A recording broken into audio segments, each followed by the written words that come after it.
One of the most important yet often overlooked items in the drum set is the drum seat. Now the reason why the drum seat is so important is because when you have both feet and both hands going all at the same time, all of your weight and balance point is on the drum seat. So you really want to make sure that you have something very stable and secure underneath you when you're playing the drums. There are a lot of different types of drum seats. Ones that look like a bicycle seat in the front, or ones that have even a backing almost like a regular chair.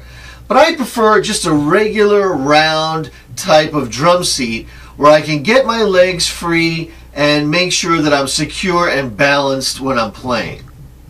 Now this seat has a threaded pipe underneath, and this allows me to make fine adjustments with the height of the seat.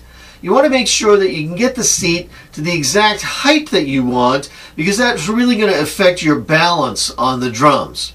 Oftentimes I see beginner drum seats that have simply a tube and a bolt that goes through the tube, and this is not really great for getting sort of a fine adjustment or height of the drum seat.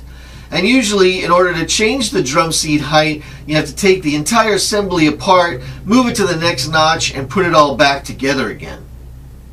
So I like to get something that's a little more sturdy and a little more flexible in terms of the height.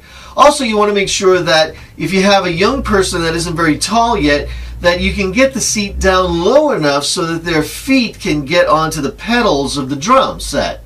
You want to make sure that they're not dangling up there in midair. That you can get the seat low enough so that they're comfortable and they can get both feet on the pedals.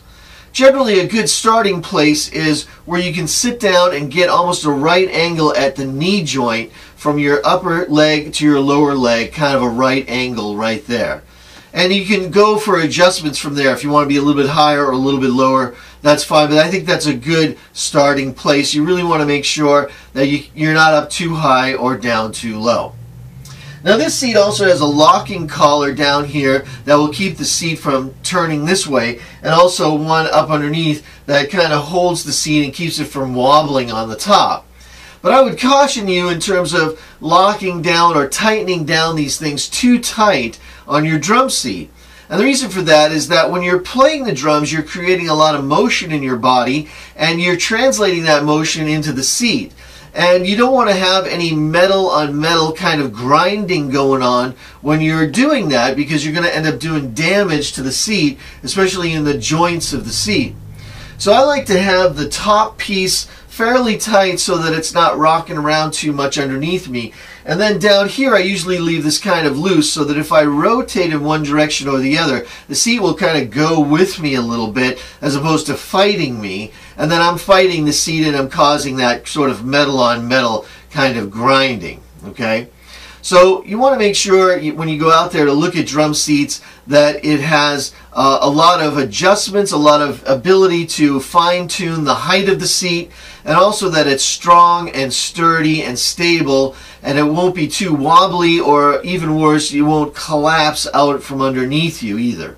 Okay? So go out there and get yourself a really strong drum seat that's going to last you a long time.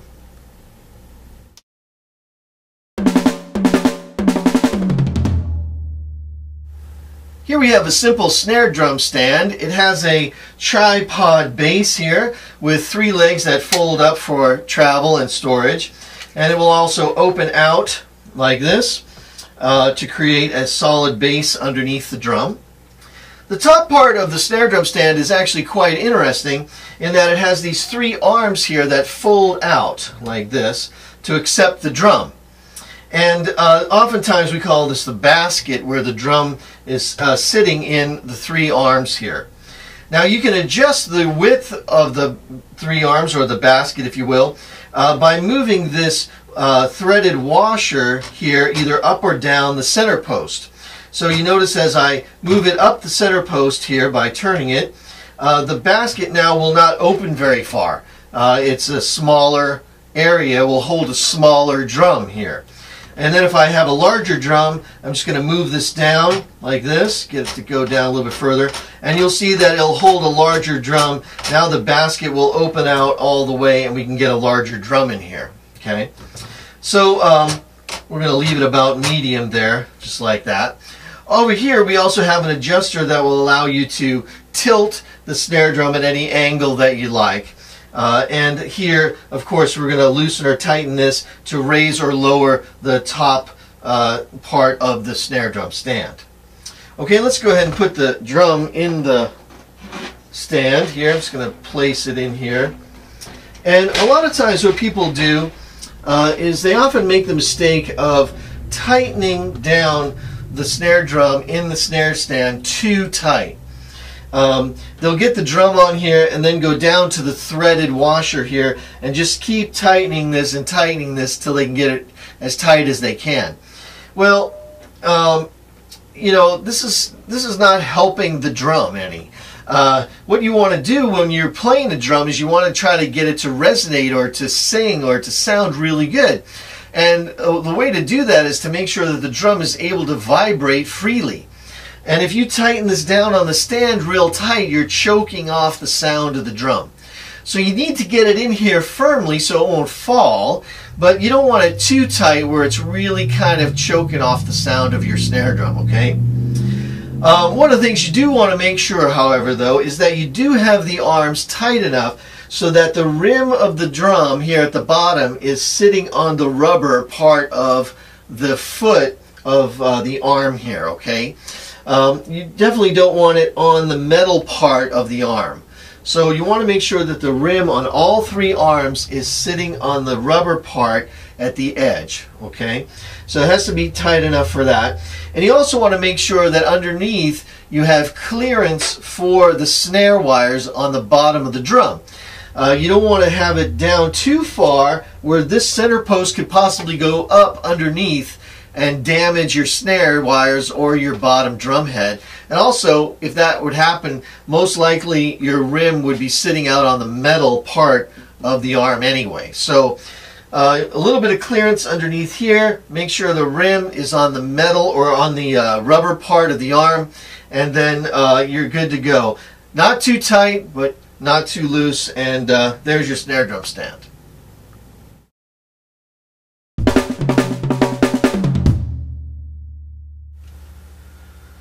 Okay, so now what we have here is a simple cymbal stand, and we have a single braced leg set up at the bottom here, and then we have this upper tube that fits into the bottom tube, and when I loosen up this wing nut here, I can raise this up to any height that I want.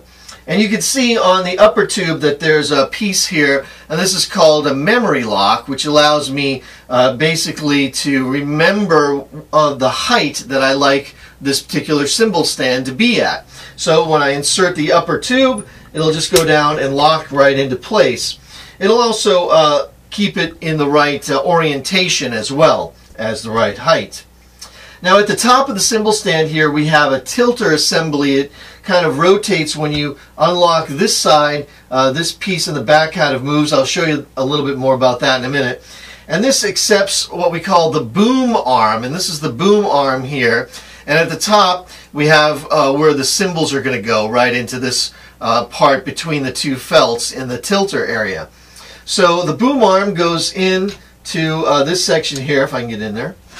And again, on the boom arm is another memory lock right here, and we're going to slide that down right to here, and it's going to lock in. And now I have the two memory locks, so I have the cymbal basically, the cymbal stand basically set up exactly the way I want it every time. Now this will tighten in the boom, and then over here I could loosen this and kind of rotate the angle of the boom, okay, and then tighten it back down like that.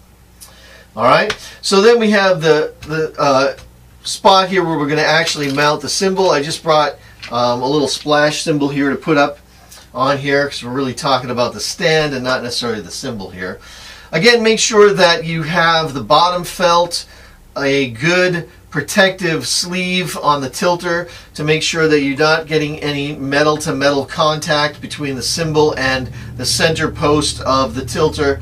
And then that's going to go on there, and you're going to have your top felt and your wing nut and you're all set. Again, make sure that your cymbal can breathe and move in here. We don't want this all clamped down real tight. We want the cymbal to be able to move. It's going to sound better that way, and it's also going to help avoid breaking the cymbal. Alright, so there's a basic look at a simple cymbal stand.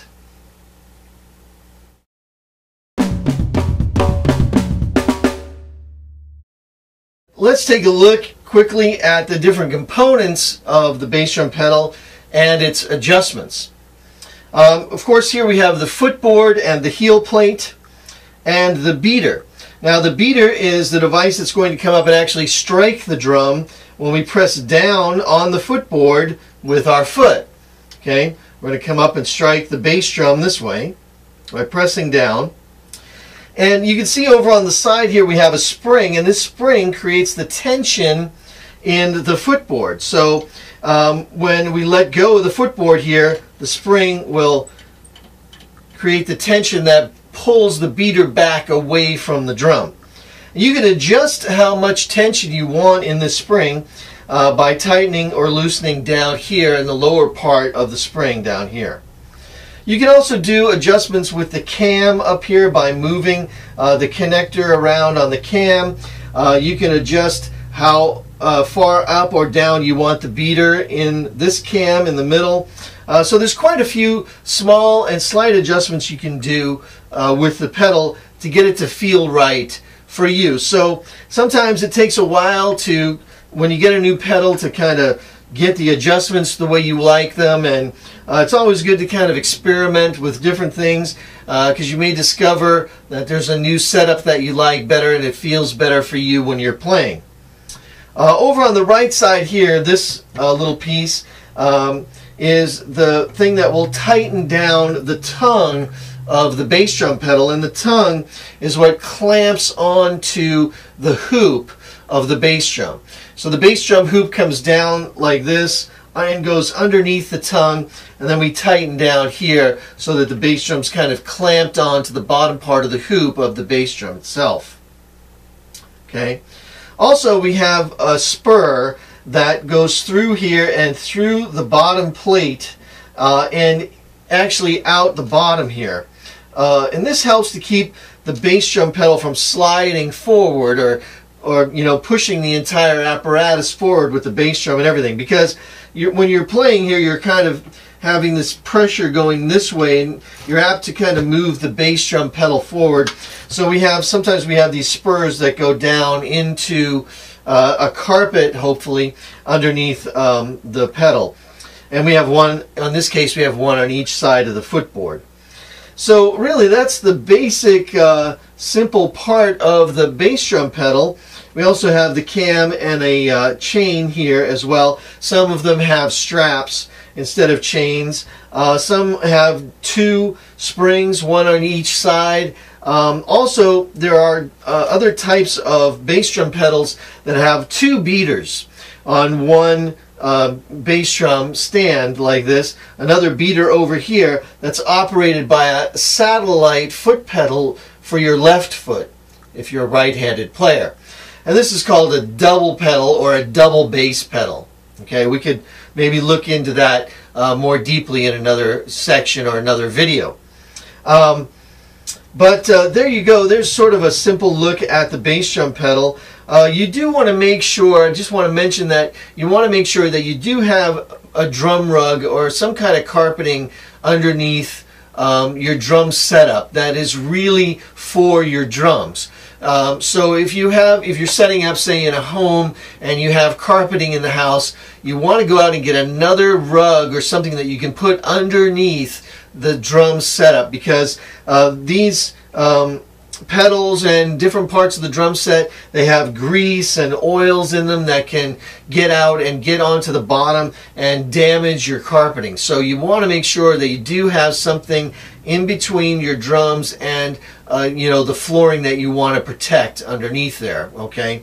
Also, you want to have a drum rug that you can take with you to different venues when you start going and playing in different places, because you never know what type of flooring you're going to encounter when you go out to play somewhere else. You could have a wood floor or a concrete floor or a really thick carpet that doesn't really work well. So you want to have another thing, another type of drum rug that goes along with your drum set that you can set up in your home to protect the floor underneath, and also you can take with you on gigs as well.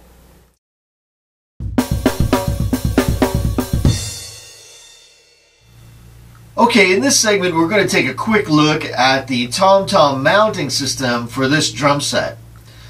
Many mounting systems are simply an acceptor clamp that is mounted to the bass drum itself, and then the post from the tom-tom mount goes through the acceptor clamp and actually into the bass drum itself. In this case we have a slider plate that is mounted to the bass drum, and the tom-tom mount is placed inside the slider plate.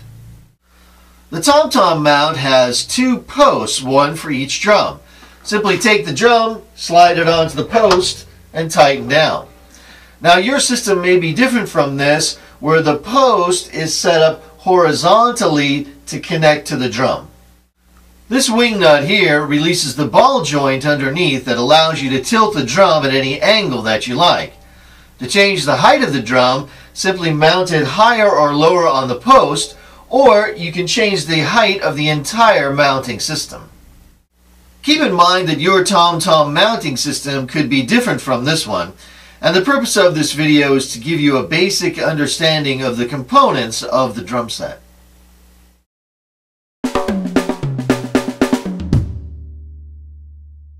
Taking a closer look at the hi-hat pedal or hi-hat stand, you'll see on this particular model that we have two legs here and the pedal in the front.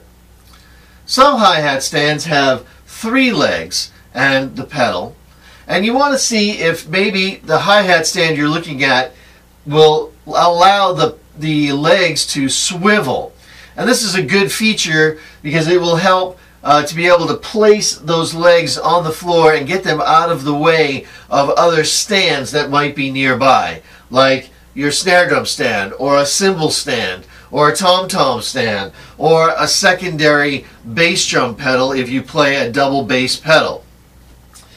Down here we also have two spikes or spurs that are located in the pedal section, and these drop down in order to help to keep the pedal from sliding forward when you're playing on it. So again, you want to make sure that you have a drum rug for the spurs to catch on and also to be able to protect the floor underneath. Up here on the upper tube we have another memory lock, so that when we put the upper tube in and we lower it down, we have the right orientation and height of the bottom cymbal. I wanted to show you, and I hope you can see this on the video, but right here there's a little screw that goes up underneath the platform for the bottom cymbal. And this is a little tilter screw that allows us to be able to tilt the bottom hi-hat just a little bit. And the reason for that is when the two hi-hat cymbals come down one on top of the other one, we want to make sure that they don't hit around the edge exactly at the same time.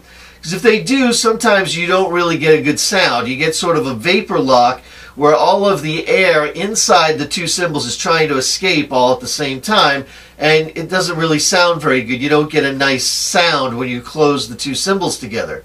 So this tilter right here enables us to tilt the bottom cymbal just a little bit so that one side hits a little before the other one, and we get the sound, a nice sound of the two cymbals hitting together. So make sure you do have this little tilter screw under here. It also has a little locking nut underneath so you can kind of lock it in place. So that's something to really check on a hi-hat stand, especially if you're looking at a used drum set. You really want to make sure that that's in there. Okay, continuing on with the platform for the bottom cymbal, you're going to have this large metal washer go on next. And you want this on here next so that the tilter screw can actually be hitting this metal washer and thus tilting the bottom cymbal.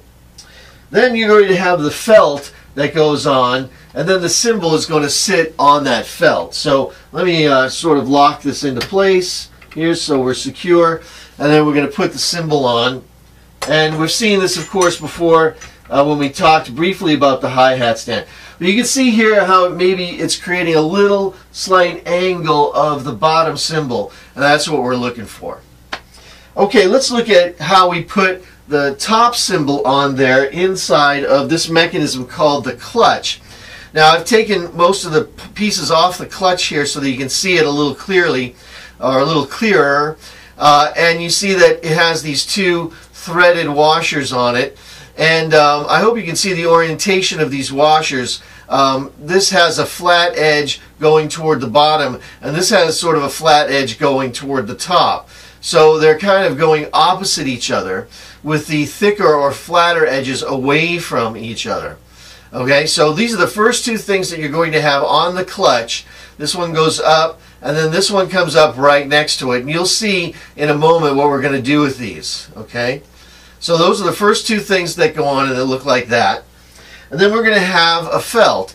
So I hope you're seeing sort of a theme here, in that we're always sandwiching the cymbals between two felts, okay, to protect the cymbals. So there's the felt, and then we're going to put the cymbal on right through here. And then on the bottom side, another felt, okay? And then finally, the locking nut, the thicker nut that goes on the bottom. And usually this has a specific way of going on. If you turn it, flip it this way and put it back on, it might not thread right. So you have to just turn it on this way. Remember, don't force anything. If it doesn't feel like it's going on smoothly, then you've probably cross-threaded it or put it on the wrong way. Now this is going to go on all the way until it's tight. So I'm going to push it all the way down here, or thread it all the way down, kind of lock it in a little bit. You'll see that I have a little bit of movement on the hi-hat in the clutch there, and that might be a little too much. So what I'm going to do is lower these down a little bit here. Lower this bottom one down. You can see the thicker part is on the felt here, which is what I want. And I'm lowering this down so I have a little bit of movement of the cymbal inside the clutch there, but not too much. Now I'm going to lock it in place with this upper one, bringing it down and just locking it in, and there you go. So make sure you have these two washers on top, the felt washer, another felt washer, and then the locking nut on the bottom. This one locks on all the way, and then these two come down from the top to kind of lock the cymbal into place there. And then of course we're going to go ahead and put it up onto the center rod and down onto the bottom cymbal.